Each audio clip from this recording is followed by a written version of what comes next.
Hello friends, welcome my YouTube channel. मैं संपत सिंह स्वागत करता हूं मोमो क्लासेज में आपका। और आज जो हम पढ़ने जा रहे हैं वो है क्षय रोग यानी ट्यूबरकुलोसिस। ट्यूबरकुलोसिस जिसको इंग्लिश में कह रहे हैं। तो क्षय रोग के बारे में आज का हमारा वीडियो होगा, तो हम उसके बारे में विस्तार से चर्चा करेंगे। तो चलो शुरू करते हैं। पहली बात आती है कि उपनाम या अन्य नाम। किस रोग को अन्य किन किन नामों से जाना जाता है, पहचाना जाता है? तो इसको यक्ष्मा भी कहते हैं। यक्ष्मा। तो जो क्षय रोग होता है उसको यक्ष्मा के नाम से भी जाना जाता है। और इसको क्या कहा जाता है? और इसको कहा जाता है तपेदिक। तो क्षय रोग को तपेदिक के नाम से भी जाना जाता है। और क्या कहा जाता है? और कहा जाता है इसको टीबी। तो सबसे ज्यादा जो पॉपुलर जो इस रोग का जो नाम है वो क्या है? टीबी रोग है। हम इसके नाम से ज्यादा इसको पहचानते हैं। तपेदिक भी हम सुनते हैं, लेकिन यक्ष्मा कम ही सुनते हैं, क्षय रोग भी कम ही सुनते हैं।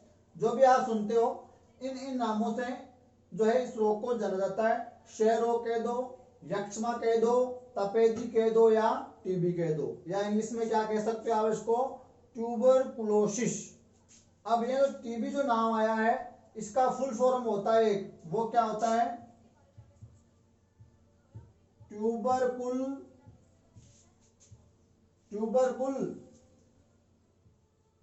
बेसिलाई। इसका फुल फॉर्म क्या होता है? ट्यूबरकुल बेसिलाई। तो ट्यूबर से तो टी बन गया और बेसिलाई से बी बन गया, तो नाम बन गया आपको क्या? टीबी। तो यह हो गया क्या इसके उपनाम। अब नेक्स्ट बात आती है रोगजनक या रोग कारक, कि किसके कारण यह रोग होता है। तो यह होता है माइक्रो बैक्टीरियम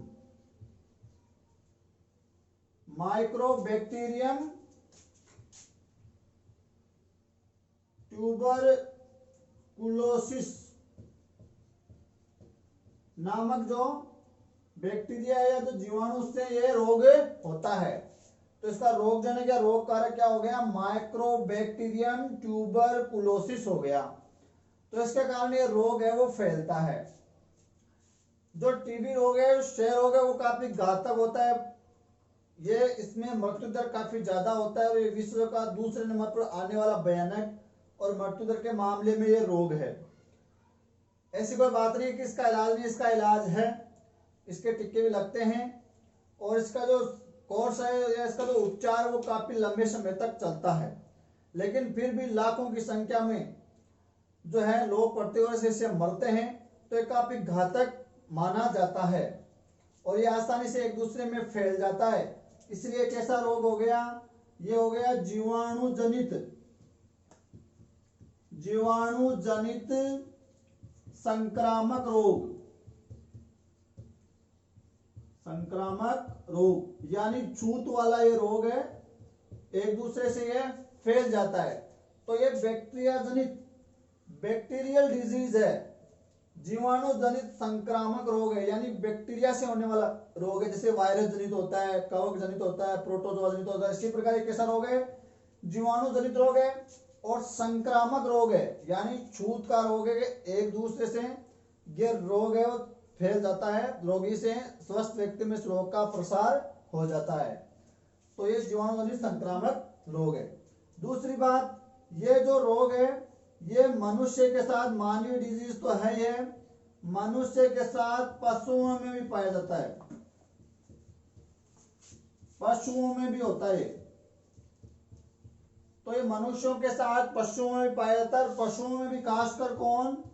गाय। तो गाय में भी टीबी नामक रोग पाया जाता है। और ये जो बैक्टीरिया होता है वो गाय के दूध में भी पाए जाते हैं। तो अगर कोई व्यक्ति गाय का कच्चा दूध पी रहा है तो कच्चे दूध में वो बैक्टीरिया होते हैं और उससे भी रोग का संक्रमण हो सकता है। तो हमेशा जो दूध होता है पशुओं का उनको उबालकर अच्छे से पीना चाहिए, गाय का तो खासकर। तो गाय के दूध में अगर गाय संक्रमित है तो और इसका कोई पता हमको कैसे चलेगा पशुओं का, तो गाय का दूध को छानकर उबाल कर अच्छे से पीना चाहिए, क्योंकि ये मनुष्य के साथ पशुओं को भी संक्रमित कर सकता है और ये दूध में पाया जा सकता है। और कच्चा दूध हम पिएंगे तो वो हमारे शरीर में चला जाएगा और उसको उबाल लेंगे तो वो उबलने से नष्ट हो जाएगा। तो ये भी आपको ध्यान रखने वाली बात है।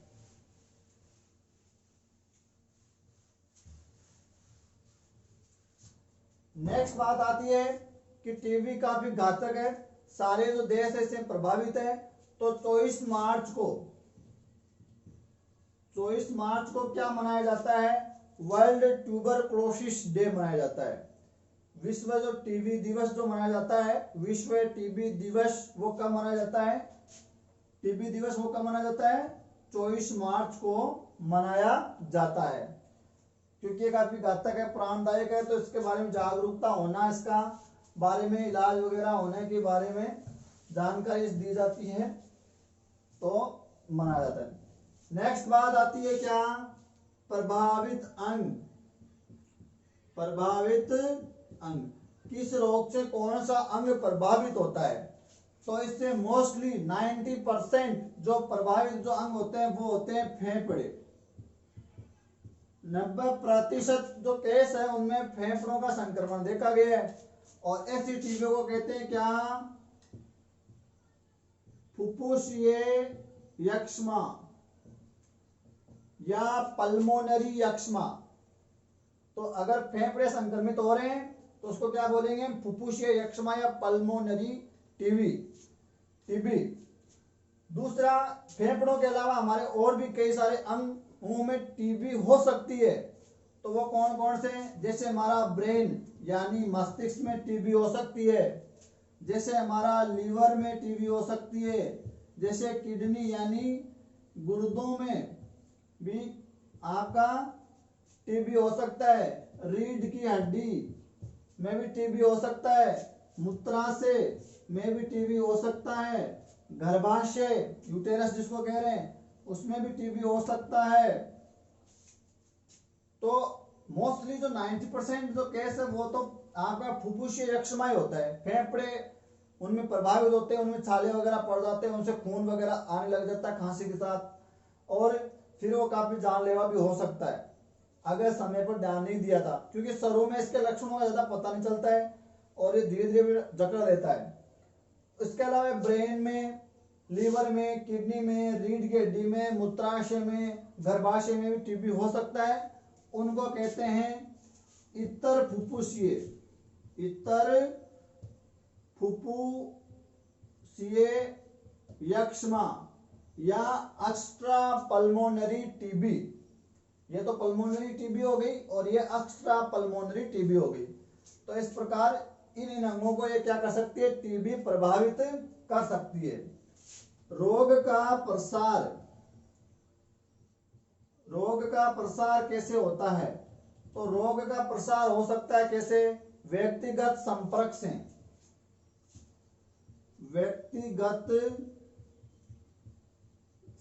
से कि रोगी के संपर्क में हम रहेंगे, जो छूत की बीमारी है, संक्रामक रोग है, तो स्वस्थ व्यक्ति में यह रोग चला जाएगा। रोगी के जो वस्त्र होते हैं या बर्तन होते हैं उनके संपर्क में आने से तो वो भी सेपरेट होने चाहिए रोगी के, या उनको गर्म पानी से अच्छे से धोना चाहिए ताकि उसके जो बैक्टीरिया है वो नष्ट हो जाए, मर जाए। और कैसे हो सकता है रोग का प्रसार, छींकने से, यानी जो छींक हमको आती है, खांसने से, जो हमारे खांस आती है उनसे जो ड्रॉपलेट्स जो वातावरण में फैलती है वो काफी माइक्रो ड्रॉपलेट्स होती है, लेकिन उसके संपर्क में जो स्वस्थ व्यक्ति आता है उसके श्वसन में वो चली जाती है, सांस के माध्यम से अंदर फेफड़ों में चली जाती है, तो यह बैक्टीरिया उनके फेफड़ों में संक्रमण कर देता है, इन्फेक्शन कर देता है। साथ में ही धूम्रपान, मदिरापान के साथ में आदमी बीड़ी एक दूसरे के साथ शेयर कर रहा है, हुक्का शेयर कर रहा है, चिलम शेयर कर रहा है, या शराब साथ में पी रहे हैं या शेयर कर रहे हैं, तो इस प्रकार इस रोग का क्या हो जाता है, प्रसार हो जाता है। स्वस्थ व्यक्ति में से वो जो रोगी होता है उससे वो स्वस्थ व्यक्ति में चला जाता है। तो ये हो गया रोग का प्रसार। अब हम कह रहे हैं कि ये काफी घातक बीमारी है, काफी इससे प्रभावित होते हैं और लाखों की संख्या में लोग मर जाते हैं। तो इतना ये क्यों फैल रहा है, इसका कारण क्या है? तो कारण पहली तो है गरीबी, कि गरीबी है सबसे मोटा कारण, तो निर्धनता। दूसरा है पोषण की कमी, तो पोषण की कमी से क्या होगा, हमारा जो इम्यून सिस्टम है कमजोर रहेगा और ये बैक्टीरिया हमको आसानी से घेर लेगा और हम इनसे इन्फेक्टेड हो जाएंगे। अज्ञानता, इसके बारे में संपूर्ण जानकारी न होना, सही से इसको गंभीरता से नहीं लेना या टाल मटोल करते रहना से ज्यादा घातक हो जाता है। दूसरा नेक्स्ट, एक ही जगह पर बहुत सारे लोगों का रहना, यानी भीड़ भाड़ वाला सा कारण। तो ज्यादा एक जगह पर बहुत सारे लोग रह रहे हैं, जैसे जो गरीब लोग होते हैं या जो भीड़ भाड़ वाला इलाका है या बिना मास्क के घूम रहे हैं, तो वो जब खांसेगा छींकेगा तो इसके ड्रॉपलेट चारों ओर बिखर जाएंगे और ये आसानी से रोग फैल जाएगा। साथ में ये क्या है, HIV जो संक्रमित होते हैं, HIV संक्रमित या डायबिटीज का जो पेशेंट होता है या किडनी के रोग से कोई व्यक्ति ग्रसित होता है, तो उसमें यह रोग बहुत जल्दी फैलता है, उसको जल्दी से वो जकड़ लेता है। तो ऐसे कुछ कारणों से रोग का प्रसार है वो बहुत जल्दी हो जाता है।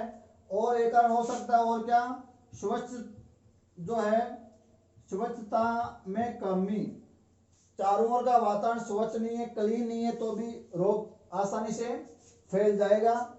तो ये हो गए इसके कुछ कारण जिससे रोग बहुत ज्यादा तेजी से फैलता है। सही समय पर टीकाकरण वगैरह नहीं कराना भी हो सकता है, तो ये रोग ऐसे फैल जाता है। कुछ कारण हो गए। अब बचाव के उपाय हम क्या करेंगे, बचाव हेतु उपाय।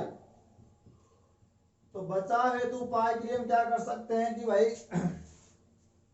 और फैलने के कारण और भी हो सकते हैं, जैसे कोई दवाओं का सेवन करता है, ड्रग्स वगैरह लेता है, तो उससे भी रोग काफी जल्दी फैल जाता है। बचाव के उपाय में हम क्या करेंगे, जो रोगी है उससे दूरी बनाए रखेंगे, उसके द्वारा काम में ली गई जो भी सामग्री है उसका हम इस्तेमाल नहीं करेंगे, और करेंगे भी तो उनको अच्छे से डिटॉल से या गर्म पानी से धोकर करेंगे।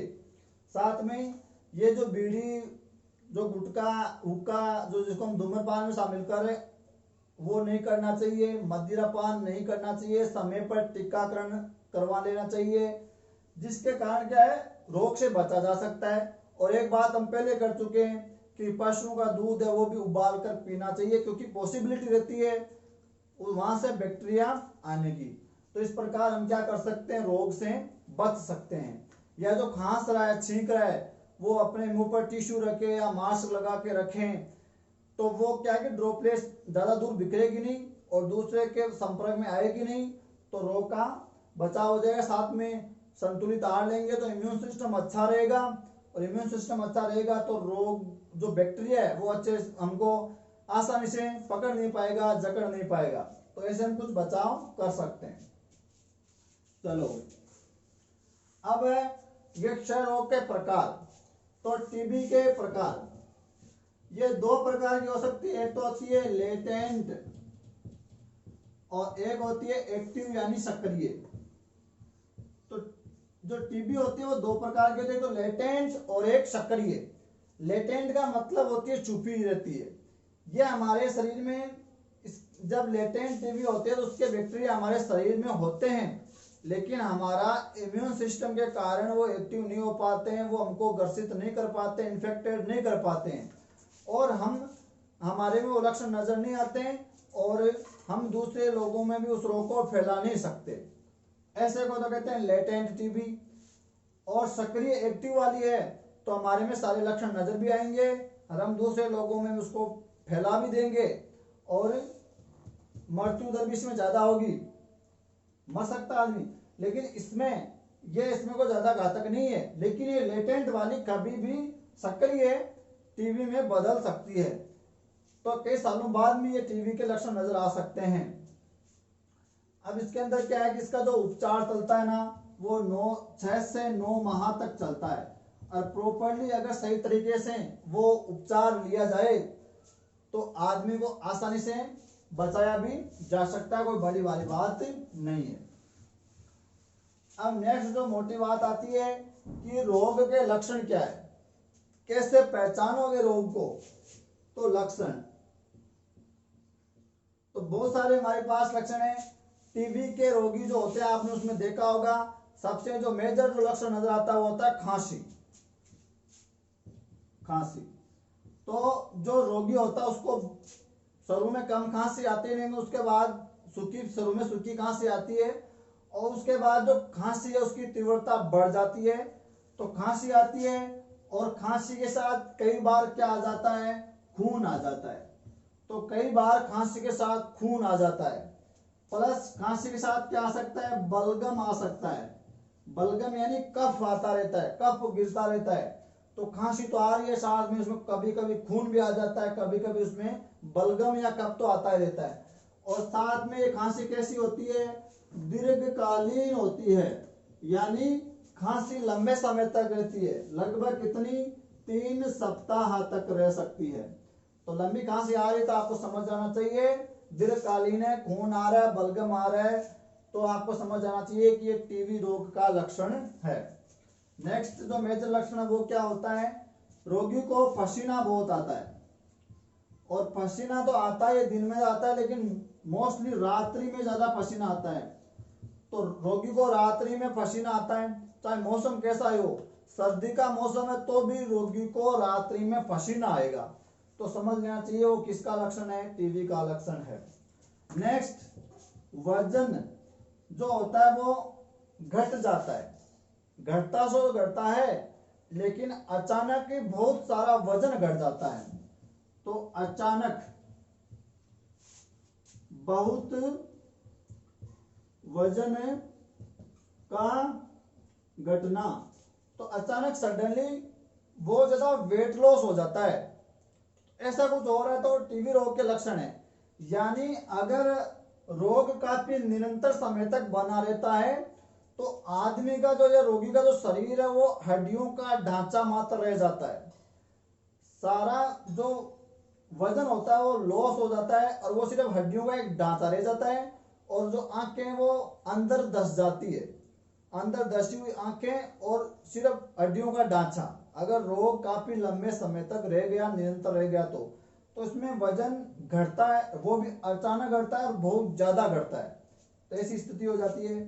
साथ ही भूख, रोगी को भूख नहीं लगती है, भोजन में अरुचि हो जाती है, चाहे उसको कितना पौष्टिक भोजन दे दो वजन घटेगा ही, और साथ में उसको कितना अच्छा भोजन दे दो वो उसमें अरुचि दिखाएगा, उसको भूख नहीं लगेगी।